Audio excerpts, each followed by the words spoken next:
Bumaba ang presyo ng mga school supplies sa Divisoria sa Maynila.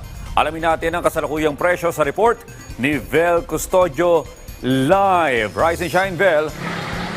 Rise and shine, Audrey, ilang araw na lang back to school na. Kaya sa mga nais mag-early back to school shopping, abay nagsisimula ng magbukas ang ilang mga tindahan dito sa Divisoria.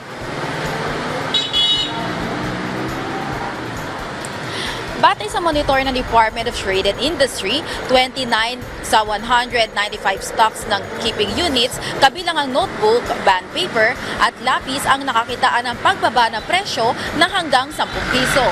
Ilan sa mga nakikitang dahilan ng DTI ay ang market competition at ang mababang presyo ng raw materials nito.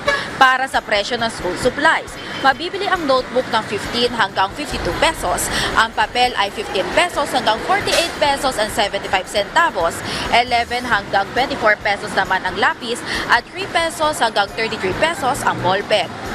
Nananatili pa rin mababa at pasok sa price range ng DTI ang mga school supplies dito sa Divisoria. Bukas na rin ang mga bilihan ng school uniforms dito.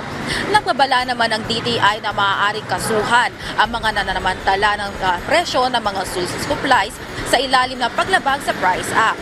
Dapat din siguraduhin na may markings at non-toxic ang mga binibiling gamit para sa mga estudyante. Audrey, sa ngayon hindi pa dinadagsa ng mga customers ang mga bilihan ng school supplies dito sa Divisoria.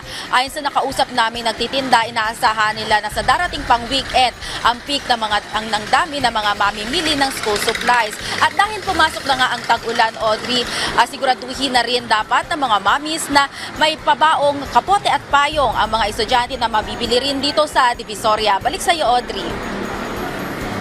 Maraming salamat, Vel Custodio.